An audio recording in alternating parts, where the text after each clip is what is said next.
longer lonely, for he is mine. No longer lonely, no longer lonely.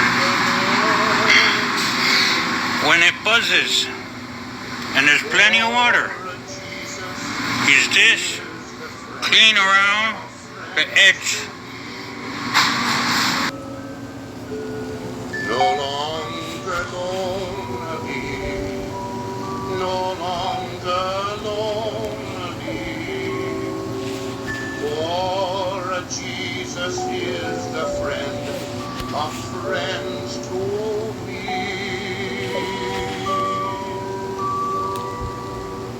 And that's all for today, honey. This is Smiling Ed McConnell, the Aladdin Lamp Man, saying bushels of love and thanks for listening. Don't forget us next time, for we'll be back. We'll sing a song you don't hear every day when we all come calling again. This is WTND-LP McComb. The National Broadcasting Company presents Joel McRae in Tales of the Texas Rangers. From Hollywood, another authentic reenactment of a case transcribed from the files of the Texas Rangers.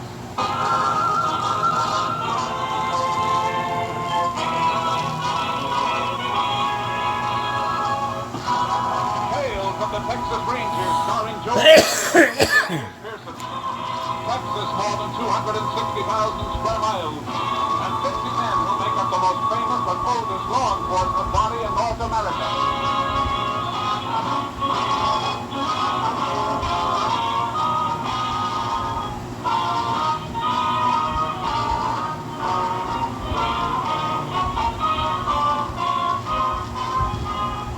Now, from the files of the Texas Rangers come these stories based on fact. Only names, dates, and places are fictitious for obvious reasons. The events themselves are a matter of record.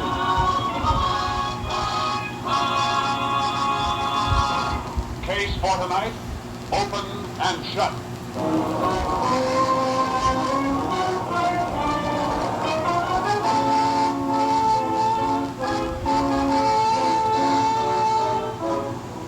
It is 1:37 a.m., September 9, 1945. John Meston, a wealthy rancher, is awakened by the sound of a speeding car screeching to a stop on the driveway outside his house. Seconds later, he jumps out of bed and reaches for a robe as the downstairs door opens. His daughter, Connie, comes up the stairs screaming hysterically. Connie! Connie, baby! What is it? What's the matter? Oh, Daddy, Bob! Daddy! Bob, Connie, hold it yourself. What happened? I'm frightened, Daddy. I'm frightened. There was a man with a bandana over his face. Where's Connie? Where? The old cattle road east of the ranch. We were parked there. Here, sit down. Doctor, get something for your nerves. Tried the road. Fine. Father had his gun in his back. His father... Operator, give me Sheriff Sykes. I want to report a murder.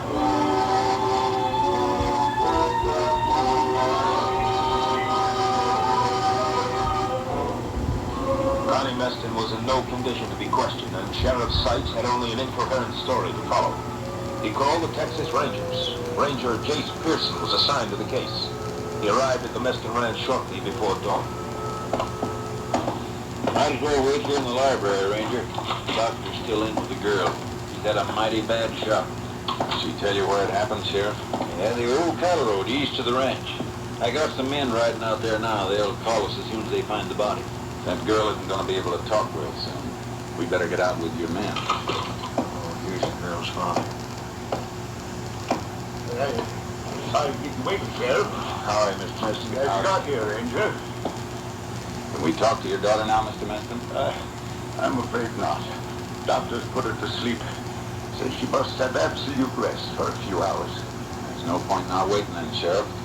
We can come back later. I'm sorry, but that'd be best. I'll walk out with you. What's the best way to get to that cattle road? Drive into town, then around the highway. Be sure to cut across the range on horses. You got yours in your trailer. Maybe Mr. Meston will lend me one. Take your pick of the stable, Sheriff. Couldn't we drive across the range? No, you've got a ravine to cross and a stream to ford. What time did your daughter get home, Mr. Meston? Just a minute before I called the sheriff. Little after 1:30. I'd only been in bed about an hour. Locked up about 12:30 and turned in. Is this the car she came home in? Yeah, Bob Braden's car. I heard her drive up, then I heard her crying. Came in and tore up the stairs to my bedroom. I'm afraid it's going to take a long time to get over this. Don't let anybody touch this car until I can get a fingerprint man to go over it. The killer may have left his mark someplace. I'll see it ain't touched. Well, I'll go get me a horse from the stable, Ranger. How well did your daughter know Brady? Well, they went around together for a spell, but this date last night was the first they'd had in a long time. Brady worked for me. Doing what? Accountant. Handled all the ranch business. Got an office in one wing of the house. I see. I'll radio for a fingerprint man to come down from our lab while the sheriff's getting his horse. Want me to ride with you for any reason? No. Better do whatever you can to bring your daughter around so we can talk to her. We'll be back later.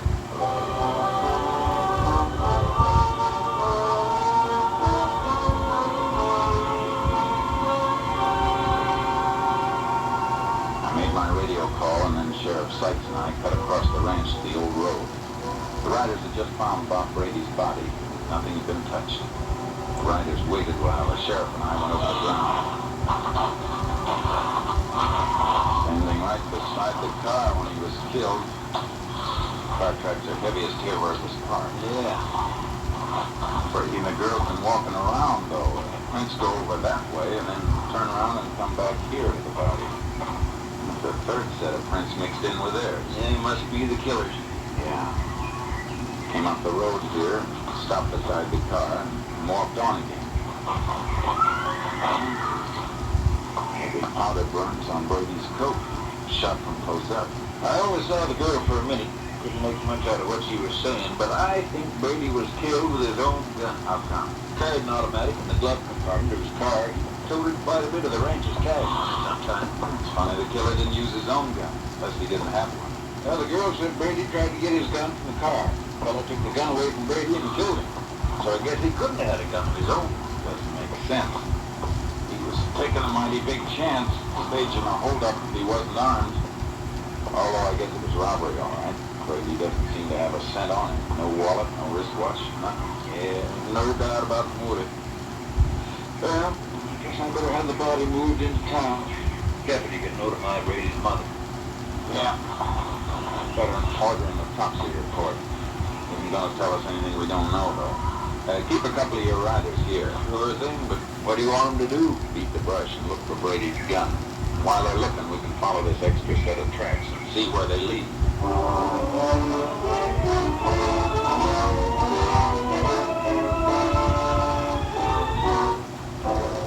expected to follow the marks of a man who didn't want to be followed. The usual erratic trail a killer leaves when he's trying to throw off pursuit. But this trail led straight as an arrow. Well, whoever he is, he sure didn't cover his tracks very well. No, unless he's headed for some spot where he knows his trail will be lost. Wait a minute. Whoa, boy. What is it? Trouble may start here. Yeah, turned off the road into the fields. The ground's going that way, though. It's a path that's been used before. Come on.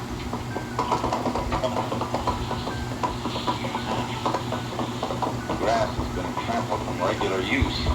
Anybody live out here you know of? Nope. Yeah. Yeah, an old shack about 1.5 miles across. Used to be a line house.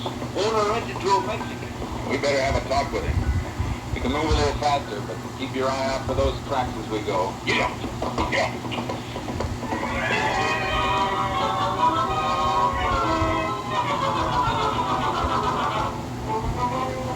We reached the shack. and the earth around it were the boot prints of a man. They matched the ones we'd been following. He's in there, all right, Ranger. Yeah. You still have that gun with him? He was up late. Could still be asleep. Come on. We'll see. There he is. Still in bed. Quiet. Take a look at these boots. Right beside his bunk, then nail in the heel of one of them. He's the mark we've been following, all right. He's our boy. All right, you. Yeah, this is not the way to do it. Be cool, man. I know what I'm doing. Actually, it's a delicate balance. Beans, meat, vanilla herbs. Everything must be in their proper proportion. Be quiet and let me cook. I call this Mia's chili.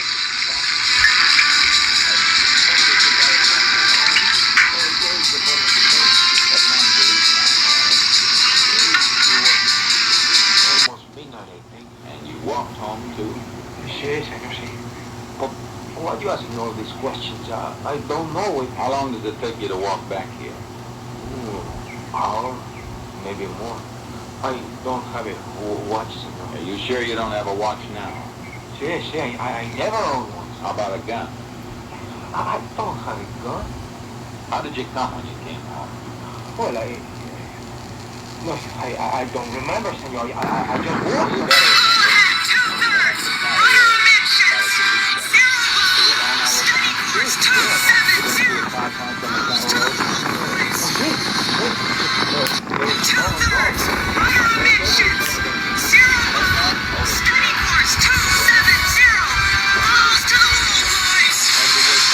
I passed by the car. I think maybe the car is broke down. So I took a look inside, but there's no body there. But then I walk a little further and meet a man and girl. I asked them if something wrong with the car. Go ahead. Well, they told me no. So I just come away. Senor, if you can find them, they will remember. They can tell you I was there. And walking himself right into the electric chair, Jason. Yeah, too easy. You better get dressed, Morales. You're coming with us. But why, senor? What have I done? You'll find out later. Just get dressed. Let's come to the shack, Sheriff. See if we can find that gun.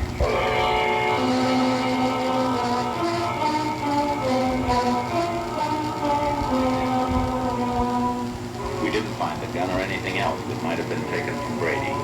The sheriff's riders drew a blank, too. But we had enough to hold Morales at the jail. We locked him up and went back to the Meston ranch.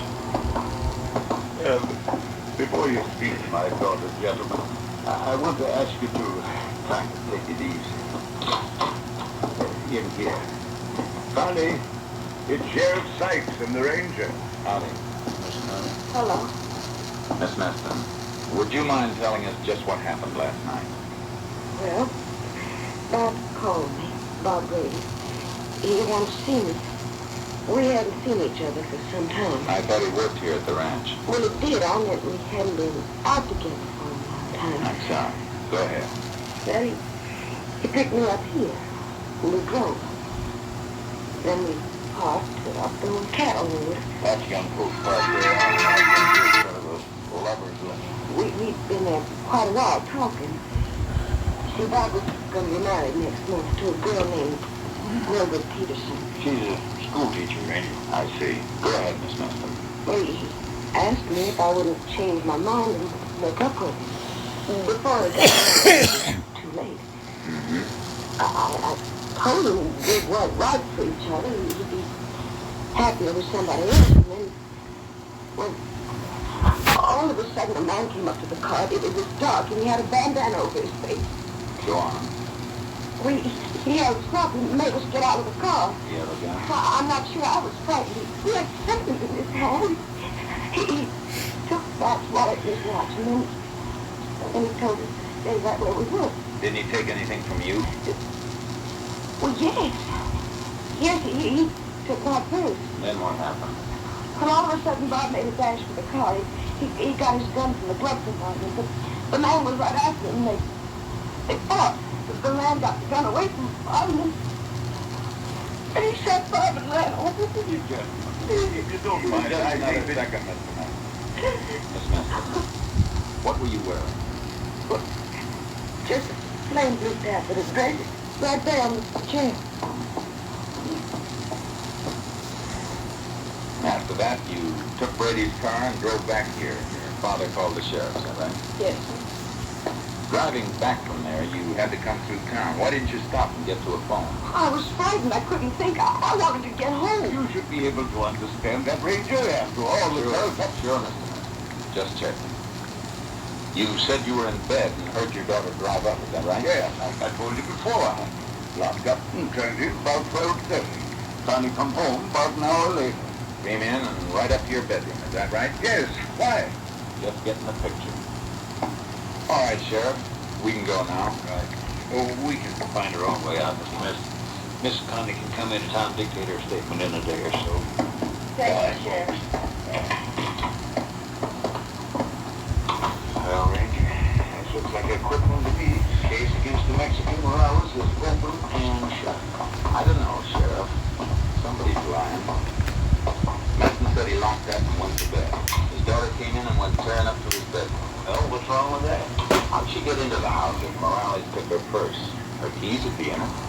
Well, she in the pocket of her dress. Might have, except for one thing. That dress has no pockets.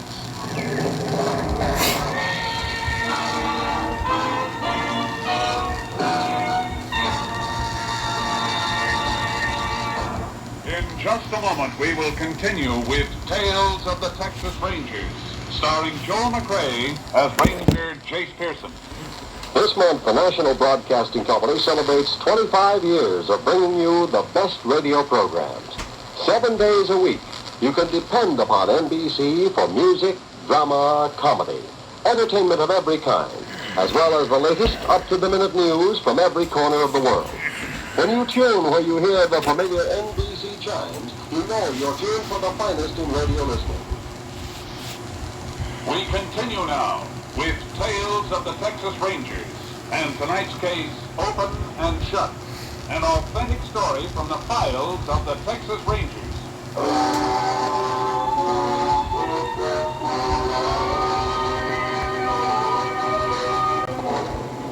I checked on Morales' story as best I could. He had been in town and he had bought a bottle of wine to take home with him the night of the murder. But when I got back to the jail, the sheriff had evidence piling up against the Mexican. Your fingerprint clues backed up copies of prints they found on Brady's car. These prints were found only on the door of the car. Now, compare with these. Same man, all right. Matching set of the prints I rolled off Morales when we brought him in. He must have done it. Maybe, but I'm not convinced. I'll see you later. Here, where are you going, Ranger? To see Brady's mother, the girl he was going to marry.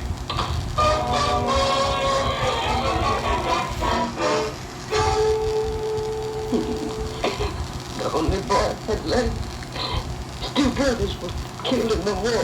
Please, Mother Brady, we've got to help the Rangers. Oh, I'm sorry, Ranger. It's all right, man. How long had it been since your son had been out with Connie Meston before last night? 6 months. I thought it was all over. I thought she'd leave him alone when she knew him and none of it was going to be married. Did he root about her much during the time he wasn't seeing her? No. He knew it was death. She was spoiled. She never really wanted him. Except when she found out she couldn't have him. Miss Peterson, you and Brady ever quarrel about Connie Meston? Oh, no. He was over. He knew what she was. She's a cruel, heartless little cheat. She made his life miserable. Now, you got any idea why he called her and asked her to see him that night? Well, Ranger, he didn't call her. She called him. You're sure of that? I heard him answer the phone. He didn't want to go, but she must have been insisting, because after a while he said, all right, meet her just once. For the better help. Thanks. Ranger, is it true what we heard? You've got the killer in jail? I wouldn't count on that. Yet.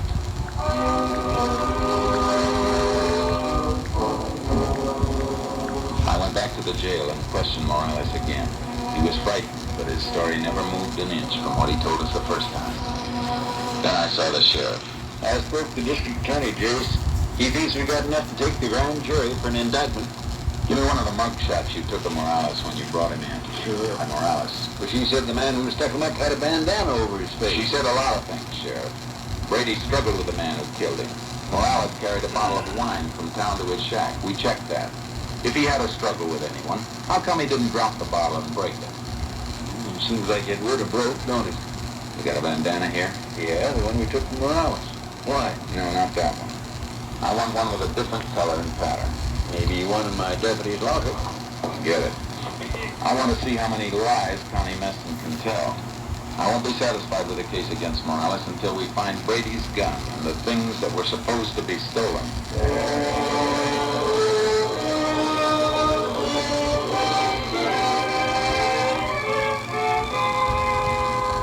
I went back to the Meston Ranch the next morning. Connie Meston was taking Brady's death hard. As hard as a rock. She wasn't at the ranch house. She was near the corral, training a jumper to take a fence. All right, come on, boy, now, let's go. Come on. Oh, now, Becky, come on. Come on.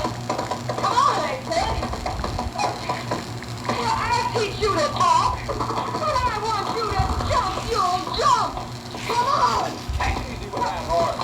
Oh, the ranger. I didn't see you coming.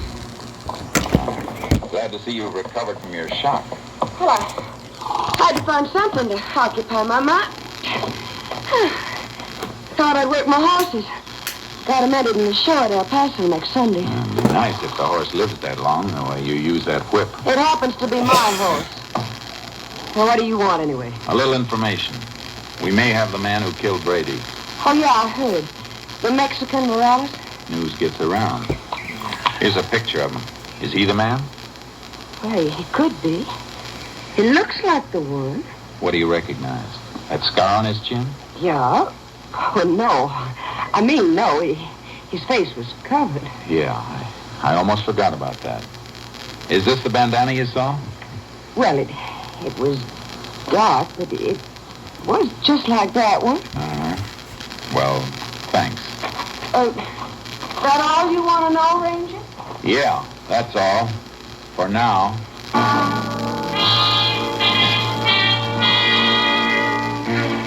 I saw Connie Meston's father as I was leaving the ranch. He seemed pale and shaky seeing me there. I was certain that Connie Meston was lying all the way. The sheriff dropped a bombshell in my lap when I got back to the jail. He was running for his car when I drove up. Hey, Sheriff! Sheriff, where you going? Oh, I'm glad you got here. I was just headed to Morales' place. You want to come along, I reckon. Why, what's out there? I think we're going to find the gun and the stuff he stole. Look, here. Just got this in the mail. It was posted last night in the Mexican section. The note was printed in Spanish on yellow paper. It said, "Look in cattle tank near Morales' house."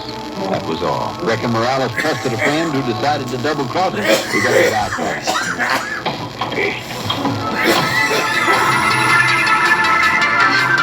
Well, it's not almost as case now. We found that gun and Morales is headed for the electric chair for sure.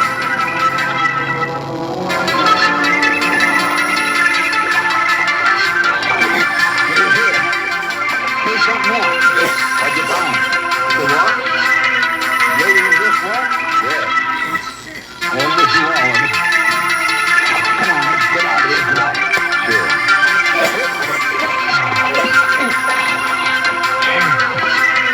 Now, Paul, the gun, the girl's purse, Brady's wallet, and wristwatch, right on Morales' door. That's the end of this case. Now, look at these things. Look at the muzzle of this gun. It's clawed solid with dirt, packed tight. Well, always some mud in the bottom of a cattle tank. But this isn't mud. It's packed earth. And it's packed so tight it didn't dissolve in the water. Yeah. So that is funny. Sheriff, this gun was buried someplace after it was fired. Buried and then dug up again and thrown into this cattle tank. Say you're right. Traces of dirt packed into the holes of the watch band, too. And in the wallet. Sure. But look at this purse. the purse wasn't buried, or the same dirt would be jammed in the metal frame. Connie Meston's keys. She had them when she ran home after Brady was shot. She brought the purse with her to plant with the stuff she dug up after she knew Morales was under suspicion. You mean she killed Brady, buried the evidence before she went home to make it look like robbery? Yeah, because the real motive was jealousy. You hold Morales another 24 hours. That'll be long enough to get what we need. Then Connie Meston can take his place. But you got no proof on her. I'll send that anonymous note through to the handwriting division at our lab. They can get a sample of Connie Meston's writing from horse show registration blanks at El Paso for comparison. Yes, but will that help, Ranger? After all, the note is printed, and it's in Spanish. There'll still be similarity in letter formations. Besides, registration blanks usually ask for printed information on breeding and identification. If Connie Meston wrote that note, lab will know it.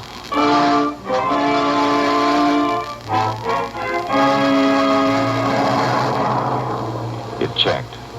Connie Meston's printing on registration blanks for the horse show matched the printing on the anonymous note. It was almost enough, but I wanted one more thing. A trace of dirt on something she owned. A trace that would match the earth that had been packed in the muzzle of Brady's gun when it was buried. I drove out to the Meston ranch and found Connie in the stables. Mind if I come in? Oh, you here again? What do you want this time? Thought you might like to know we found Brady's gun. Anonymous note told us where it was. Cattle tank out at Morales' place. You got a good case then. No, Morales didn't put the gun in the tank. How do you know? Because the gun and the other things had been buried. They were dug up again and thrown in the tank. Well, maybe he decided to change the hiding place. While we were holding him in jail? No, it's not likely. Morales didn't kill Brady. Well, you know who did? Not for sure, but we'll find out. Whoever dug those things up must have carried them in something while they were taking them to the cattle tank. Some dirt was jammed in the muzzle of the gun. We find out what it was carried in, clothing maybe, somebody's pocket. We can match the dirt in our lab. I see. That's very interesting. I thought you'd think so. Well, guess I better be getting back to town.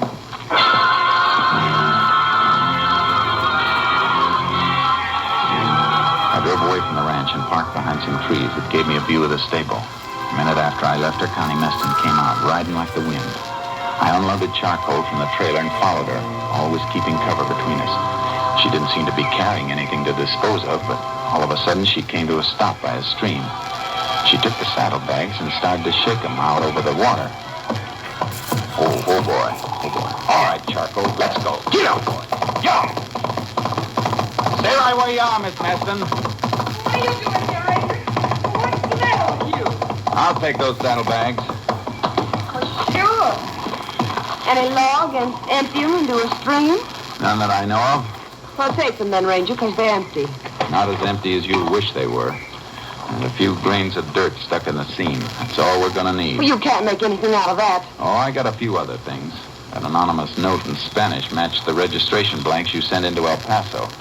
I don't think you'll be showing your horses Sunday. Why, you... Give me that whip. You won't be using this again either. Now, get on your horse and ride for the house.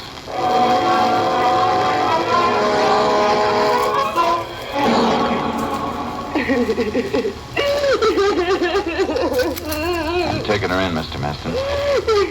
I got an idea you started to suspect she was lying the same time I did. She's not lying, Ranger. She didn't know nothing about it. I did it.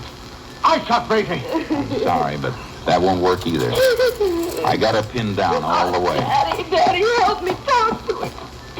Well, give me some money. Well, what kind of a father are you if you can't help me? Shut up! Why, you hit me. Yes. I should have started 20 years ago before I let you get to be what you are. Maybe I'm not legally guilty, Ranger, but I'm guilty of raising her the way I did. Too bad you didn't think of it sooner. All right, Connie, let's get into town.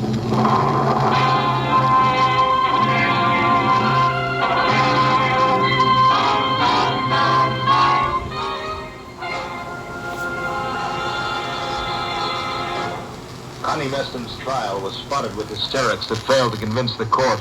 although she maintained she was innocent in the face of overwhelming evidence against her. Then, as the trial neared a close, she changed her plea to guilty, and in an effort to avoid a death sentence, she confessed. She was sentenced to the women's prison at Huntsville for 50 years. Next week, Joel McRae in another authentic reenactment of a case from the files of the Texas Rangers.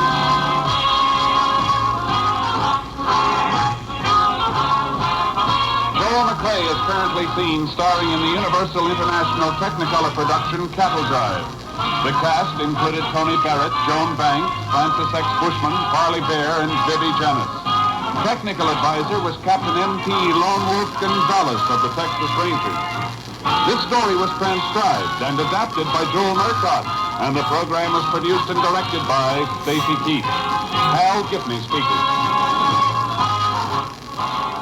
It's the Silver Jubilee on NBC. Next, it's The Big Show, with stars including Sophie Tucker, June Valley, Jerry Lester, Ann Sheridan, Morton Downey, and your charming hostess, Tallulah Bankhead. Then enjoy mirth and music with Phil Harris and Alice Faye. Later, Theater Guild on the Air presents Age of Innocence, co-starring Claudette Colbert and MacDonald.